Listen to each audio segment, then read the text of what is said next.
Swathi miss ആണെടാ. Miss ഇന്ന് വന്നിരിക്കുന്നത് നിങ്ങളുടെ ഹിന്ദി സബ്ജക്റ്റിൽ അല്ലെങ്കിൽ ഹിന്ദി ലാംഗ്വേജിൽ നിങ്ങൾക്ക് കോമൺ ആയിട്ട് പറ്റുന്ന കുറച്ച് മിസ്റ്റേക്സ് ഉണ്ട്. നിങ്ങൾ പലപ്പോഴും ചിന്തിച്ചിട്ടുള്ളതായിരിക്കാം, എന്ത് എക്സാമിന് എന്തുകൊണ്ടാണ് ഞാൻ വിചാരിച്ച ഒരു സ്കോർ എനിക്ക് ഹിന്ദിയിൽ കിട്ടാണ്ടിരുന്നത്, ഞാൻ എഴുതിയിട്ടുണ്ടല്ലോ, എക്സാം നന്നാക്കി എഴുതിയിട്ടുണ്ടല്ലോ, പക്ഷെ എന്തുകൊണ്ടാണ് എനിക്ക് മാർക്ക് ഇല്ലാണ്ടിരുന്നത്, മാർക്ക് കുറഞ്ഞു പോയത് എന്നൊക്കെ നിങ്ങൾ പലപ്പോഴും ചിന്തിച്ചിട്ടുണ്ടായിരിക്കും. എന്തുകൊണ്ടായിരിക്കും? നിങ്ങൾക്ക് പറ്റിപ്പോകുന്ന മിസ്റ്റേക്സ് കാരണമാണ് നിങ്ങളുടെ എക്സാം പേപ്പറിൽ മാർക്ക് കുറയുന്നത് അല്ലേ? വേറെ ആരെങ്കിലും കാരണമാണോ? നിങ്ങളുടെ എക്സാം നിങ്ങൾ എഴുതുന്നു, നിങ്ങൾ പഠിക്കുന്നു, മാർക്ക് കുറയുന്നത് ആര് കാരണമായിരിക്കും? നിങ്ങൾ കാരണമായിരിക്കും. അത് എന്തുകൊണ്ടാണ്? നിങ്ങൾക്ക് പറ്റുന്ന കോമൺ കുറച്ച് മിസ്റ്റേക്സ് കാരണമാണെടാ മാർക്ക് കുറഞ്ഞു പോകുന്നത്. ഈ വീഡിയോയിൽ മിസ് പറയുന്നത് എന്താണ്? നിങ്ങൾക്ക് എക്സാമിന് പലപ്പോഴും പറ്റിപ്പോകുന്ന കുറച്ച് മിസ്റ്റേക്സ് ആണ്. നോക്കിയാലോ, നമ്മൾ റെഡി ആണല്ലോ? യെസ്. അപ്പം ഹിന്ദി സബ്ജക്റ്റിൽ നിങ്ങൾക്ക് കോമൺ ആയിട്ട് പറ്റുന്ന ഒരു മിസ്റ്റേക്കാണ് എന്തെന്ന് പറയുന്നത്.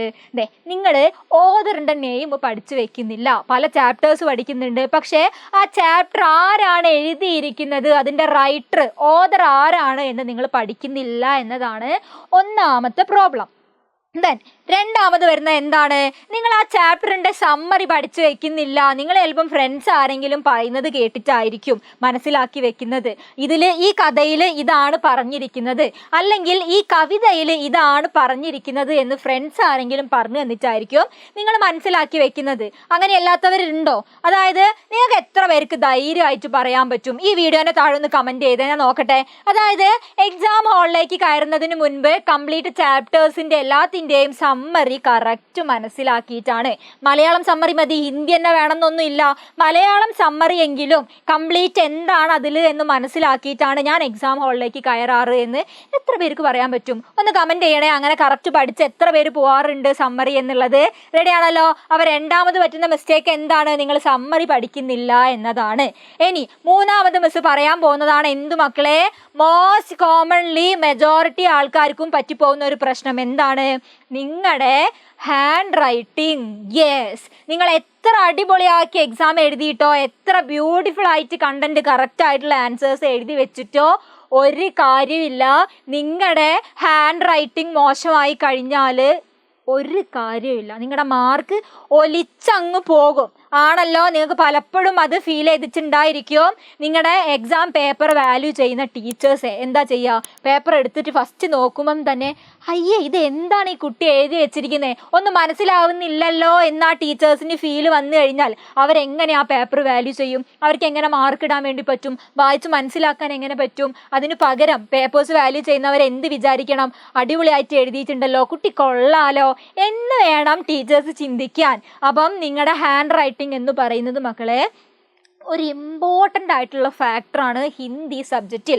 വേറെ ഒരു ലാംഗ്വേജിനെയും സബ്ജക്റ്റിനെയും പോലെ അല്ലടാ ഹിന്ദി എന്ന് പറയുന്നത്. നിങ്ങളുടെ ഹാൻഡ് റൈറ്റിംഗ് അതിൽ ഏറ്റവും ഇമ്പോർട്ടൻ്റ് ആയിട്ട് ഒരു റോൾ പ്ലേ ചെയ്യുന്നുണ്ട്. ഏറ്റവും ഇമ്പോർട്ടൻ്റ് ആയിട്ടുള്ള റോൾ എന്ന് പറയുന്നത് നിങ്ങളുടെ ഹാൻഡ് റൈറ്റിങ്ങിനാണ്. ആൻസേഴ്സ് തെറ്റാണെങ്കിൽ പോലും ഹാൻഡ് റൈറ്റിംഗ് അടിപൊളിയാണെങ്കിൽ എന്തായിരിക്കും? നിങ്ങൾക്ക് ചിലപ്പോൾ മാർക്ക് വരും. യെസ്, ഷുവറായിട്ടും നിങ്ങൾക്ക് മാർക്ക് വരും. സോ മിസ് പറഞ്ഞു വരുന്നത് ഹിന്ദി ലാംഗ്വേജിൽ ഹിന്ദി എക്സാം സമയത്തും ചാപ്റ്റേഴ്സ് പഠിക്കുന്ന സമയത്തും ഒക്കെ നിങ്ങൾക്ക് പറ്റിപ്പോകുന്ന കുറച്ച് മിസ്റ്റേക്സ് ആണ് അല്ലേ? നിങ്ങൾ പലപ്പോഴും ചിന്തിച്ചിട്ടുണ്ടായിരിക്കും, ഈ മിസ്റ്റേക്ക് കാരണം ആയിരിക്കുമോ, ഇതാണോ എൻ്റെ ഹാൻഡ് റൈറ്റിംഗ് മോശമായിട്ടാണോ, അല്ലെങ്കിൽ ഞാൻ സമ്മറി കറക്റ്റ് എഴുതാനിട്ടാണോ എന്നൊക്കെ നിങ്ങൾ ചിന്തിക്കുന്നുണ്ടായിരിക്കും. സോ നിങ്ങൾ എന്ത് ചെയ്യുക?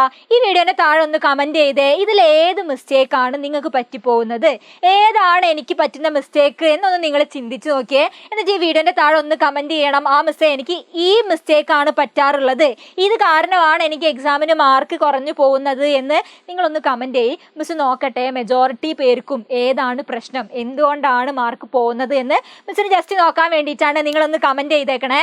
സോ എന്ത് ചെയ്യണം? അടുത്ത എക്സാം നമ്മുടെ ക്രിസ്മസ് എക്സാം ട്രാക്കിലേക്ക് എത്തിയിട്ടുണ്ട്. ക്രിസ്മസ് എക്സാമിന് വേണ്ടിയിട്ട് നിങ്ങൾ ഈ പറഞ്ഞിട്ടുള്ള മിസ്റ്റേക്സ് ഒക്കെ ഒന്ന് മേക്കപ്പ് ചെയ്ത് നിങ്ങൾ എല്ലാ ചാപ്റ്റേഴ്സിൻ്റെയും ഓതർ ആരാണ് എന്ന് പഠിച്ച് സമ്മറി കറക്റ്റ് മനസ്സിലാക്കി ഹാൻഡ് റൈറ്റിംഗ് ബ്യൂട്ടിഫുൾ ആക്കി എഴുതിയിട്ട് നിങ്ങളൊന്ന് എക്സാം അറ്റൻഡ് ചെയ്ത് നോക്കിയേ. നമുക്ക് നോക്കിയാലോ വിചാരിച്ച പോലെ മാർക്കിലേക്ക് എത്തുന്നുണ്ടോ എന്ന് അല്ലേ? നമ്മൾ നോക്കണ്ടേ എന്തുകൊണ്ടാണ് നമുക്ക് മാർക്ക് നഷ്ടമാകുന്നത്, എന്തുകൊണ്ടാണ്, എവിടെയാണ് മിസ്റ്റേക്ക് മിസ്റ്റേക്ക് പറ്റുന്നത് എന്ന് നമ്മൾ മനസ്സിലാക്കണമല്ലോ. അതിന് വേണ്ടിയിട്ടാണ് മിസ് പറയുന്നത്. അടുത്ത എക്സാമിനേക്ക് ഇതെല്ലാം ഒന്ന് മേക്കപ്പ് ചെയ്ത് ഒന്ന് എക്സാം എഴുതി നോക്കിയാലോ നമ്മൾ. റെഡി അല്ലേ? സോ എന്ത് ചെയ്യുക, നിങ്ങൾ മിസ് പറഞ്ഞ കാര്യങ്ങളൊക്കെ ഒന്ന് മനസ്സിലാലോചിച്ച് നോക്കുക. എനിക്ക് പറ്റുന്ന മിസ്റ്റേക്ക് ഏതാണ് എന്നൊന്ന് ചിന്തിച്ച് നോക്കുക. എന്നിട്ട് ഈ വീഡിയോൻ്റെ താഴെ ഒന്ന് കമൻറ്റ് ചെയ്യുക മിസ് നോക്കട്ടെ. റെഡി ആണല്ലോ? അടുത്ത എക്സാമിന് നമ്മൾ സെറ്റ് ആക്കും. റെഡിയാണ്? യെസ് മക്കളെ, താങ്ക് യു.